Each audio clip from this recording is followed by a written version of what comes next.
Now, on Monday, there was much optimism as Southeast Asian foreign ministers met in Malaysia. Both Thailand and Cambodia agreed to meet today, this Wednesday, for bilateral talks to negotiate an end to the deadly border clashes that have killed more than 40 people and displaced approaching 1 million. The latest, though, that Thailand has rejected a request by Cambodia to hold bilateral talks in Malaysia's capital, Kuala Lumpur, leaving those talks in doubt. Thailand's defence ministry, though, it says a bilateral border committee meeting will go ahead in Thailand itself this afternoon, although for now there's no evidence that that is happening either. Well, we're going to talk now to senior lecturer at the Centre for East and Sout-East Asian Studies at Lund University, visiting scholar in ALCO, Astrid Norén-Nilsson. Thanks very much for joining us on the programme today. It still does remain very unclear if these talks, wherever they may be, are happening or not, and if or not, whether they don't, whether Thailand particularly is coming up with excuses to avoid them, might you say?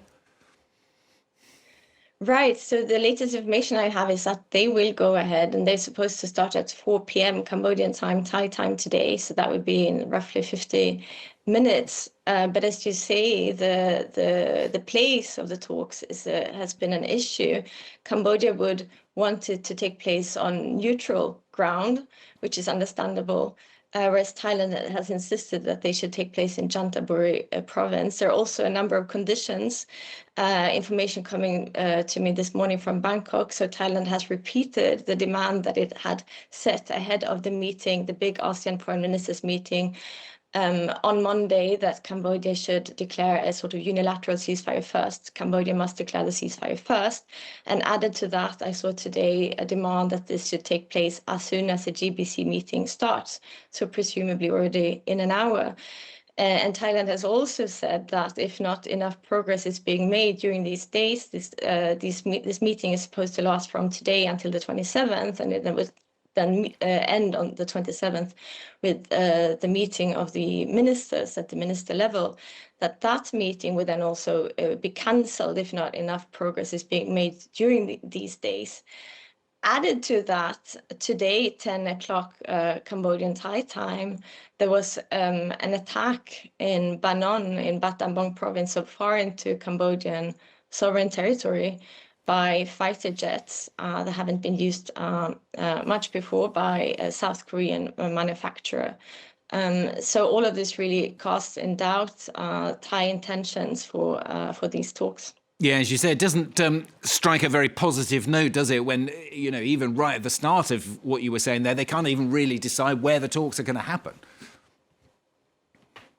Right, and I think there were high hopes, especially ahead of Monday's meeting. So this big ASEAN meeting, we have seen that other actors haven't been able to achieve as much as we had hoped. So we had the US, we had the Kuala Lumpur joint declaration on the 26th of October, where Trump took a very proactive role, which was the best that we had so far. But then we have seen in the last few weeks Thailand really overtly defying the US since the re-outbreak of hostilities on the 8th of December.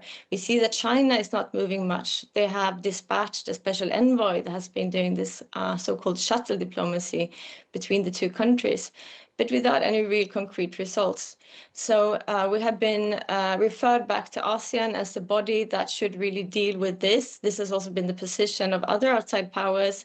The EU, Japan, Australia have vastly relied on ASEAN to be able to deal with this situation.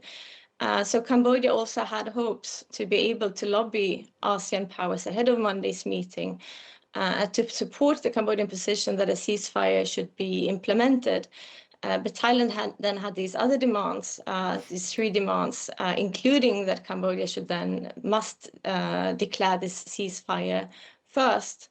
And so finally, the outcome of the meeting was a great disappointment for Cambodia. There was sort of a rather bland statement where the countries were urged to observe the agreements that had already been made. So the ceasefire of July and the Kuala Lumpur joint declaration. So do you think the summit on Monday then rather had the wool pulled over its eyes? I mean, were they basically hoodwinked by Thailand and put kick the can down the road, if you like?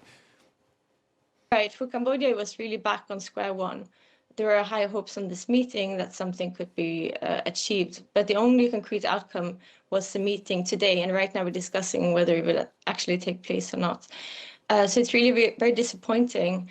And it really it was a test for ASEAN, and ASEAN did not stand up to it, did not meet it, did not manage to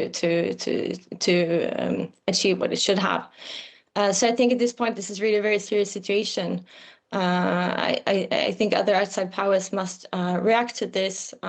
Let's see first if there could still be any outcome of this meeting. I guess on the 27th, but it seems to be a tactic by Thailand to really delay and prolong these armed hostilities, whereas Cambodia is losing valuable time diplomatically. What do you think Thailand actually wants out of the conflict? Is it territorial? I mean, that's one aspect. I mean, we also need to be aware that there are several actors in Thailand, right, that all stand to gain from this conflict. We have the army that's already gaining in popularity. We have the monarchy. Allied, we have the civilian government. Now we have Prime Minister Anutin, who dissolved parliament. There will be another election on the 8th of February. He's running his re-election campaign, if you like. Unfortunately, even with the elections, that does not mean that an automatic end to these hostilities. There might still be maneuvering after the elections, how to form a coalition government. Anutin will want to stay in power, who will want to outmaneuver the People's Party, who are asking for a diplomatic solution to this crisis. And keeping this conflict and keeping this alive will serve that purpose. So we have a territorial aspect. We also have a question of, we're not sure. There was a Thai army general that actually said that the goal is to disable the Cambodian army, so to disable the army of another sovereign state.